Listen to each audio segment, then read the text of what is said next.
یہ ایسی باتیں تھیں جو کہ سنجیدہ قیادت ایسی باتیں نہیں کرتی۔ آج مجھے بتائیے کیا ہوا؟ وہی پاکستان ہے، وہی فوج ہے، وہی فوج اور وہی پاکستان ہے، لیکن آج فوج کا سربراہ ایک شیر دل قرآن کا حافظ ہے جس کا ایمان مضبوط ہے، اور اس ایمان کی مضبوطی کی بنیاد پہ بھارت کیا تھا بہت خطرناک آدمی ہے، اور میں بتانا چاہتا ہوں واقعی بہت خطرناک آدمی ہے، میں بھی انہیں کئی سال سے جانتا ہوں، ایسے خطرناک سے پنگا نہیں لینا۔ اسی طرح air chief is a great professional, میں نے کبھی تعریف نہیں کی، خاص طور پہ بڑی مشکل سے میرے منہ سے یہ تعریف نکلتی ہے، پہلی بار زندگی میں کر رہا ہوں، لیکن اگر کوئی خوبصورت ہے تو اسے ماننا پڑے گا۔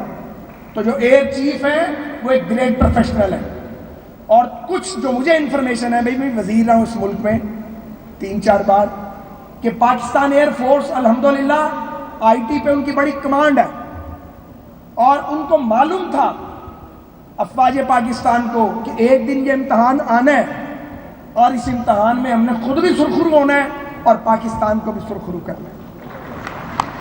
بہت باتیں کی گئی ہیں میاں نواز شریف کے بارے میں، بہت جھوٹ بولا گیا نواز شریف صاحب کے بارے میں، بہت بڑی کردار کشی کی گئی ہے نواز شریف کی۔ جب میاں نواز شریف نے اصلاح احوال کی کوشش کی ہے، کبھی مخالف جماعتوں نے ان کو ٹارگٹ کیا ہے، کبھی ماشاء اللہ والوں نے ان کو ٹارگٹ کیا ہے، اور کبھی بکاؤ اہل قلم نے ان کو معاف نہیں کیا، لیکن سچ تو یہی ہے کہ تمام تر عالمی دباؤ کے باوجود کتنا پریشر تھا دنیا کا، اللہ کے فضل کے بعد یہ نواز شریف ہی کی قیادت تھی جس میں یہ فیصلہ کیا گیا کہ ہم گھاس کھا لیں گے، عالمی پابندیوں کا سامنا کر لیں گے، لیکن ایٹمی طاقت بنانے پہ کوئی کمپرومائز نہیں کریں گے۔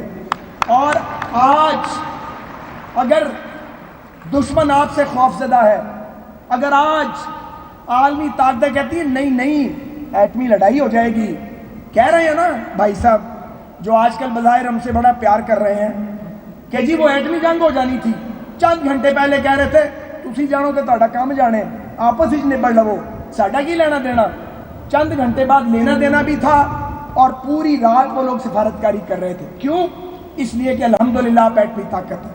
اس کا کریڈٹ جہاں ایٹمی سائنسدانوں کو جاتا ہے، جہاں فوج پاکستان کی مختلف لیڈرشپس کو جاتا ہے، جہاں ایٹمی پروگرام بھٹو مرحوم سے لے کے میاں نواز شریف تک تمام حکمرانوں کو جاتا ہے، اس میں اب یہ خدا کا نظام ہے کہ وہ جو گھڑی ہوتی ہے جس میں آپ نے فیصلہ کرنا ہوتا ہے، وہ گھڑی کس کے مقدر میں آتی ہے؟ یہ گھڑی شہباز شریف کے مقدر میں آ گئی، یہ گھڑی حافظ عاصم منیر کے اور ایئر چیف بابر سدھو کے مقدر میں آ گئی، وہ گھڑی نواز شریف کے مقدر میں آ گئی۔ اس پہ انسان کچھ نہیں کر سکتا، اس پہ جلنا نہیں چاہیے، اس پہ تو خوش ہونا چاہیے، اس پہ رش کرنا چاہیے۔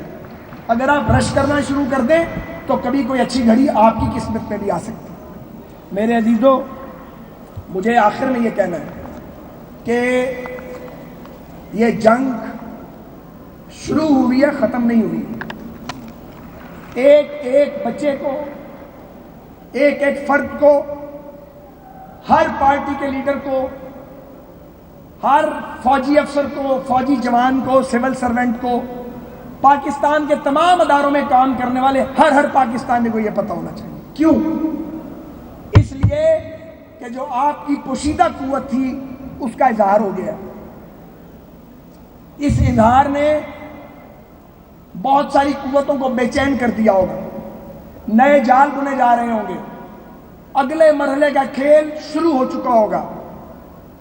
اللہ نہ کرے دشمن آپ پر اندر سے حملہ ور ہوگا، کیونکہ آپ کے سامنے آنے کی ہمت نہیں ہے، کافی عرصے تک سامنے آنے کی تیاری بھی کی جا رہی ہوگی، لیکن اندر سے آپ کو ہٹ کیا جائے گا۔ دشمن آرام سے نہیں بیٹھے گا، اور دشمن وہ جو سامنے ہے وہ صرف آپ کا دشمن نہیں ہے، اس کے فیسیلیٹیٹر بھی آپ کے ساتھ نہیں ہے، جو بظاہر آپ کو بہت اچھے دکھ رہے ہوں گے وہ بھی آپ کے ساتھ نہیں ہے۔ تو پھر کیا کرنا چاہیے؟ پھر کرنا یہ چاہیے کہ جو بیماریاں پاکستان کو لاحق ہیں اب ان بیماریوں کا علاج کریں۔ آج وزیر اعظم پاکستان میرے بڑے بھائی ہیں، میرے لیڈر ہیں، آج سب سے زیادہ ذمہ داری میاں محمد نواز شریف صاحب اور شہباز شریف صاحب آپ کی ہے۔ یہ بات میں بند کمرے میں بھی کہتا ہوں، پارٹی میٹنگ میں بھی کہتا ہوں، کافی عرصے سے پبلکلی بھی کہہ رہا ہوں، سب سے بڑی ذمہ داری پاکستان مسلم لیگ نون کی ہے۔ اگر ہم واقعی قائد اعظم کے وارث اور اس ملک کی بانی جماعت کے وارث ہیں، پھر سب سے پہلے دل ہمیں بڑے کرنے پڑیں گے، ہمیں آگے بڑھنا پڑے گا۔ دوسری بڑی ذمہ داری افواج پاکستان کی لیڈرشپ کی ہے۔ اللہ نے ان کو بہت عزت دی ہے، ایسی عزت جو اس سے پہلے بہت ساروں کو نصیب نہیں ہوئی۔ تو جب اللہ تعالیٰ مہربانی کرتے ہیں، عزت عطا کرتے ہیں اور بعض اوقات گرتے ہوئے آپ کو کھڑا کر دیتے ہیں، تو پھر آپ کی ذمہ داریاں بڑھ جاتی ہیں۔ آج پاکستان کو سیاسی ہم آہنگی کی ضرورت ہے، پاکستان میں سیاسی درجہ حرارت نیچے لانا ہوگا۔ وزیر اعظم صاحب نے قومی اسمبلی میں یہ بات کہی ہے کہ ہم بات کرنے کے لیے تیار ہیں، بات ہونی چاہیے۔ میں ایک انفرادی حیثیت میں یہ آواز بڑے عرصے سے بلند کر رہا ہوں، یہ میرا فنڈامنٹل رائٹ ہے، بات کرنی چاہیے اور دوسروں کو بات سننی چاہیے، اور بات کسی شرط کے بغیر ہونی چاہیے دونوں طرف سے، کیونکہ جب شرطوں سے گفتگو ہوتی ہے وہ بیل منڈے نہیں چڑھتی ہے۔ ہمیں اپنے ملک کے اندر ہارمنی لانی ہے، اور ایک اور مکالمہ یہاں چاہیے، وہ چاروں فیڈریٹنگ یونٹس کے درمیان مکالمہ ہونا چاہیے، مقابلہ نہیں، مکالمہ۔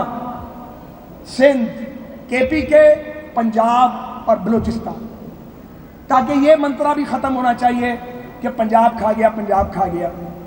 ایک بات تو ثابت ہو گئی نا کہ کشمیریوں نے اور پنجابیوں نے جو وار فرنٹ پہ ہم 77-78 سال سے بیٹھے ہوئے ہیں، پوری جنگ لڑی ہے، لڑی پورے ملک نے ہے، پر پنجابی اور کشمیری پیچھے تو نہیں رہے۔ اب یہ الزام اتر جانا چاہیے۔ 65 میں بھی ہم نے بہت خون دیا تھا، پارٹیشن پر بھی خون دیا تھا، اب پھر خون بہا ہے، سب نے مل کے جنگ لڑی ہے، لیکن چاروں صوبوں کے جو نمائندے ہیں انہیں بھی مل بیٹھنا چاہیے، پانی کے مسائل کو بھی حل کرنا چاہیے۔ 91 کے واٹر ریکارڈ میں میاں نواز شریف یہ مسئلہ حل کر چکے ہیں، اب مسئلہ اس پہ عمل درآمد کا ہے، ہمیں مل کے عمل درآمد کرنا ہے۔ یہ جو ہمارا پانی بند کرنا چاہتا ہے ہندوستان، خدا نہ خواستہ اگر یہ اس میں کامیاب ہوتا ہے تو کیا ایسا ہوگا کہ ایک صوبے کو پانی ملے گا اور دوسرے کو نہیں ملے گا؟ سب کا پانی بند ہوگا یار، سب تکلیف میں آئیں گے۔